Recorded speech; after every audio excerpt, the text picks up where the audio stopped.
Hello friends, आज हम शुरू करेंगे हरियाणा करंट अफेयर की सेकंड क्लास। तो जो हमने हरियाणा करंट अफेयर की सीरीज स्टार्ट की थी, जैसा कि आपको पता है, तो आज उसकी सेकंड क्लास है। और आज की क्लास में आपको वो क्वेश्चन देखने को मिलेंगे जो अभी रिसेंट के टॉपिक में रहे हैं, यानी कि हरियाणा की जो रिसेंट न्यूज़ है उनमें रहे हैं। और 2-4 क्वेश्चन आपको ऐसे मिल जाएंगे जो 2021 के करंट में से लिए गए हैं। तो शुरू करते हैं आज की क्लास का पहला प्रश्न। हरियाणा के किस गाँव में बैंक मित्र केंद्र का उद्घाटन किया गया है? तो जो बैंक मित्र केंद्र है वो हरियाणा के कौन से गाँव में उसका उद्घाटन किया गया? तो कहाँ किया गया? शेखपुर दड़ोली। शेखपुर दड़ोली कहाँ का गांव है? फतेहाबाद का ये गांव है। अब ये सवाल आता है कि जो बैंक मित्र केंद्र है वो कौन से बैंक के द्वारा खोले गए हैं? तो पीएनबी बैंक के द्वारा इनकी शुरुआत की गई है। ठीक है, किसके द्वारा इसकी शुरुआत की गई है? पीएनबी बैंक के द्वारा इसकी शुरुआत की गई है। जो पीएनबी बैंक है ये ऐसे ऐसे गांव को सिलेक्ट करेगा जो थोड़े बड़े हैं, यानी कि जहां पर जनसंख्या थोड़ी ज़्यादा है।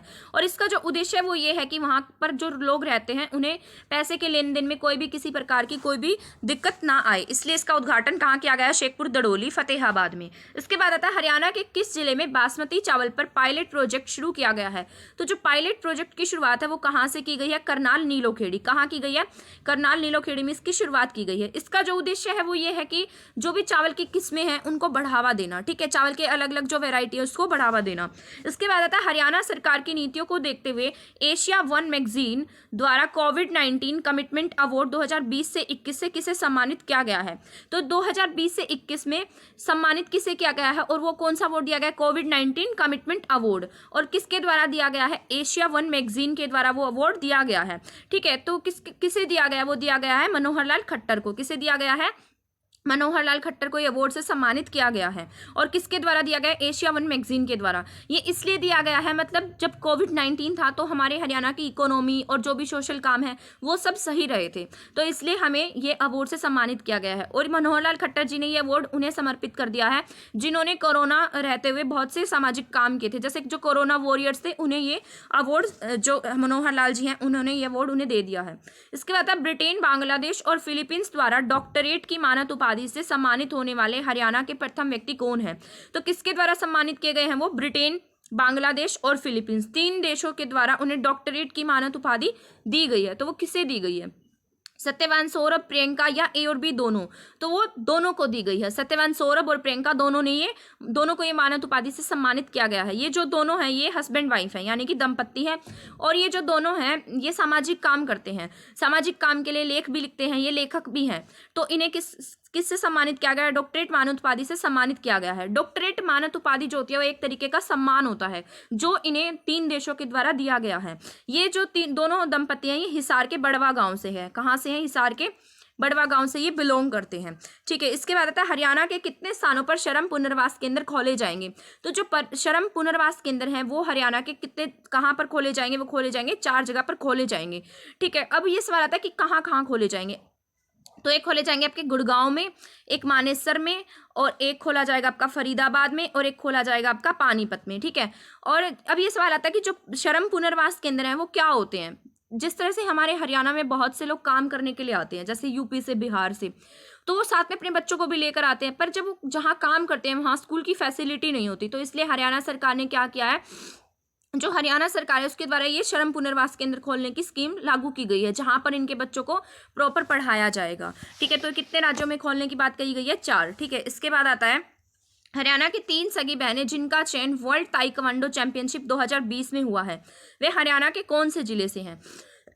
तो कहाँ से हैं वो तीनों बहनें? कहाँ से? गुड़गांव से, और तीनों सगी बहनें हैं। और तीनों का चयन कहाँ हुआ है? वर्ल्ड ताइक्वांडो चैंपियनशिप 2022 के लिए उनका चयन हुआ है। ठीक है, ये जो प्रतियोगिता इसका आयोजन 21 से 25 अप्रैल तक किया जाएगा। और ये कहाँ किया जाएगा? दक्षिण कोरिया में। कहाँ किया जाएगा? दक्षिण कोरिया में इसका आयोजन किया जाएगा। और ये कहाँ की है? तीनों बहनें गुड़गांव की हैं।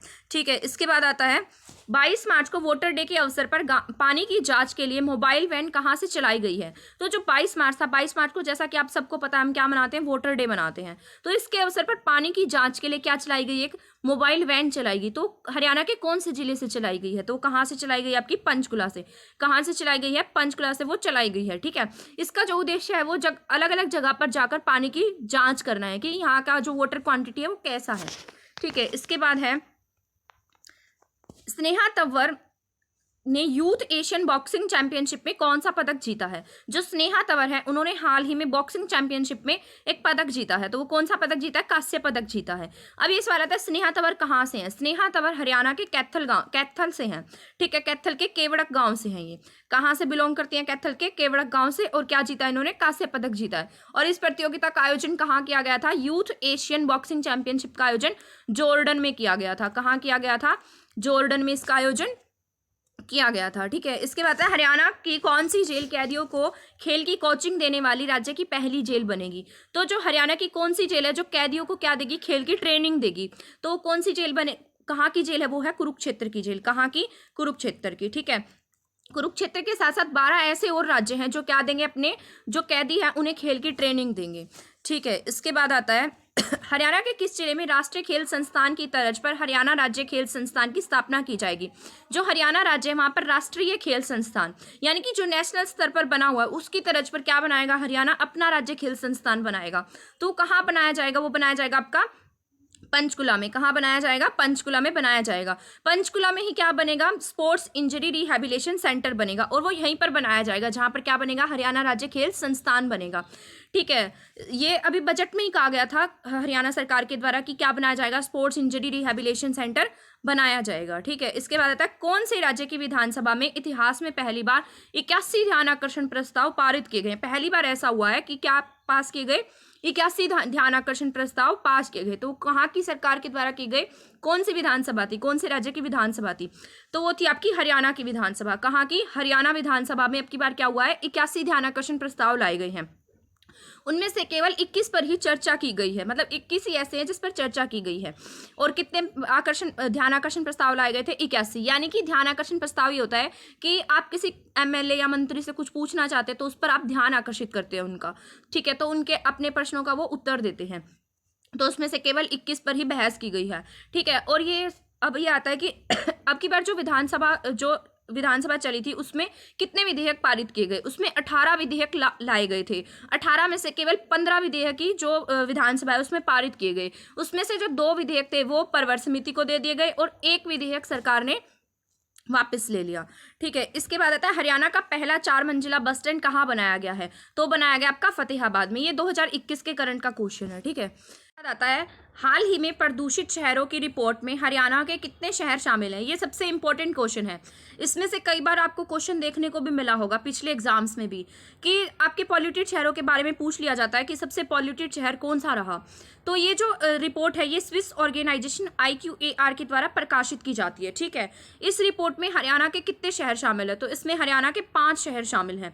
कितने शहर शामिल है? हरियाणा के 5 शहर। और वो कौन से हैं? तो 11वें नंबर पर रहा है आपका हिसार। कौन रहा है 11वें नंबर पर? हिसार रहा है। 12वें नंबर पर रहा है आपका फरीदाबाद। कौन रहा है 12वें नंबर पर?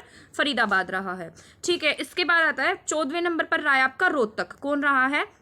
रोहतक 14वें नंबर पर रहा है। 70वें नंबर पर रहा है जींद और 18वें नंबर पर रहा है आपका गुरुग्राम, ठीक है। तो ये 5 जिले हैं हरियाणा के जो सबसे ज़्यादा पॉल्यूटेड माने गए हैं। और सबसे दुनिया की जो सबसे पॉल्यूटेड राजधानी है वो आपकी नई दिल्ली मानी गई है, ठीक है।